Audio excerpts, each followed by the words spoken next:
Hey everyone, welcome back to Ujjwal Classes and I am Ujjwal Sharma and today we are starting a new chapter for class 7th. Class 7th में अभी तक हमने किसी भी subject का कोई भी चैप्टर नहीं किया है, तो ये हमारी क्लास 7th के लिए एक न्यू जर्नी होगी। तो वसंत में क्लास 7th के लिए आज हम एक न्यू चैप्टर स्टार्ट कर रहे हैं। फर्स्ट चैप्टर आज हम करेंगे जिसका नाम है हम पंछी उन्मुक्त गगन के। हमारा फर्स्ट चैप्टर है हम पंछी उन्मुक्त गगन के। इसके जो कि एक कविता है और जो कि शिव मंगल सिंह, जिन्हें हम सुमन भी कहते हैं, शिव मंगल सिंह सुमन, उनके द्वारा रचित है। तो इस कविता को हम पढ़ेंगे भी और समझेंगे भी, और एंड में मैं रिटन में भी इसका जो भावार्थ है वो लिख के दूँगी। तो पहले हम इसको समझ लेते हैं, उसके बाद एंड में रिटन में दिखा दूँगी मैं आपको, ठीक है। सबसे पहले हम देखते हैं फर्स्ट, जो हमारा फर्स्ट है पैराग्राफ। हम पंछी उन्मुक्त गगन के पिंजर बंद ना गा पाएंगे, कनक तिलियों से टकराकर पुलकित पंख टूट जाएंगे। यानी कि हम, चिड़िया कहती है कि हम खुले आसमान के पक्षी हैं, हम खुले आसमान के पक्षी हैं, हम पिंजरे में बंद होकर नहीं गा पाएंगे, ठीक है। हम खुले आसमान के पक्षी हैं, उन्मुक्त गगन के पक्षी हैं, हम पिंजरे में बंद होकर गा नहीं पाएंगे। और तिल्लियाँ, जो कि एक पिंजरे की तिल्लियाँ होती है, चाहे वो सोने की क्यों ना हो वो तिल्लियाँ, लेकिन उनसे टकराकर हमारे जो पंख हैं, जो एकदम कोमल पंख हैं, वो टूट जाएंगे। तो इसका ये मतलब है। आगे, हम बहता जल पीने वाले मर जाएंगे भूखे प्यासे, कहीं भली है कटुक निंबोरी कनक कटोरी की मैदा से। मतलब हम नदियों का, जो नदी होती है उसमें बहता जल, मतलब जल बहता रहता है, रुकता नहीं है, तो उन नदियों का बहता जल पीने वाला है। हम तो भूखे प्यासे ही मर जाएंगे इस पिंजरे में। और जो हमारे लिए जो नीम का जो पेड़ होता है, उसके जो फल होता है जिसे हम निंबोरी कहते हैं, उसे खा के भी हम जी सकते हैं, और वो अच्छी है हमारे लिए, वो हमारे लिए ज़्यादा अच्छी है। किससे? एक सोने की कटोरी में जो मैदा होती है, सोने की कटोरी की मैदा से ज़्यादा अच्छी है हमारे लिए नीम की कड़वी निंबोरी। तो हम बहता जल पीते हैं पिंजरे में, तो हम भूखे प्यासे मर जाएंगे, और जो सोने की कटोरी में चाहे हमें मैदा दे, लेकिन उससे ज़्यादा अच्छी हमारी नीम की कड़वी निंबोरी है। स्वर्ण श्रृंखला के बंधन में अपनी गति उड़ान सब भूले, बस सपनों में देख रही हैं तरु की फुनगी पर के झूले। यानी कि जो स्वर्ण श्रृंखला, जैसे कि सोने का जो पिंजरा होता है, स्वर्ण श्रृंखला के बंधन में, यानी कि उसमें बंद होकर, सोने के पिंजरे में बंद होकर हम अपना उड़ना ही भूल गए हैं। अपनी जो हम उड़ते थे गति, जिस गति से हम उड़ते थे, वो सब भूल चुके हैं हम।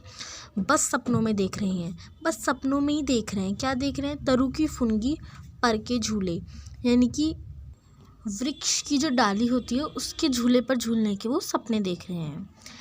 ऐसे थे अरमान की उड़ते, नीले नभ की सीमा पाने, लाल किरण सी चोंच खोल चुगते तारक अनार के दाने। उनके अरमान क्या थे? कि मतलब चिड़ियों के अरमान थे कि वो उड़ते और नीले नभ की सीमा, जो नील आसमान, नभ यानी कि आसमान, नीले आसमान की सीमा तक पहुंचने के अरमान थे। पहुंच तो वो नहीं पाते, लेकिन उनका अरमान थे वो।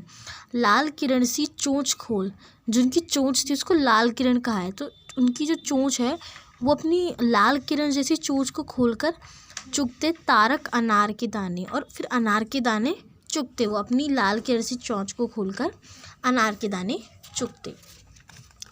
होती सीमाहीन क्षितिज से इन पंखों की होड़ा होड़ी, या तो क्षितिज मिलन बन जाता या तनती सांसों की डोरी।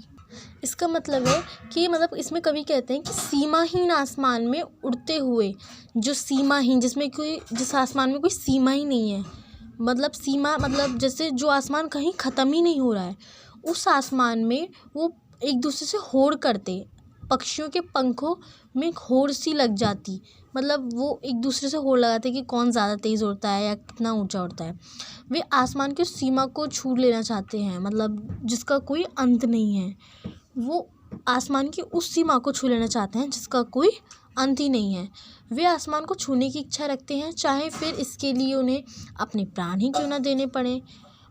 इसमें कवि ये कहते हैं कि जो सीमाहीन आसमान है उसमें ये पक्षी एक दूसरे से होड़ करते हैं कि कौन ज़्यादा तेज़ है, और वो जो आसमान है उस जिसका कोई अंत नहीं है, उसकी सीमा को छूने का, आसमान का तो कोई अंत है ही नहीं, लेकिन फिर भी वो उसकी सीमा को छूने का साहस रखते हैं।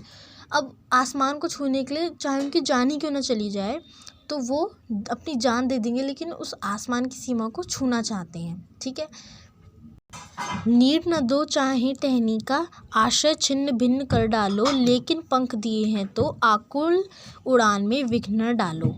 इसमें पक्षी क्या कह रहे हैं कि मतलब चाहे उन्हें पेड़ की डाली मत दो अपना घोंसला बनाने के लिए, और उन्हें मतलब कोई भी जगह मत दो रहने के लिए, लेकिन जब भगवान ने उन्हें पंख दिए हैं, जब भगवान ने उन्हें उड़ने के लिए पंख दिए हैं, तो उनकी उड़ान में कोई बाधा मत डालो, उनको उड़ने से रोको मत।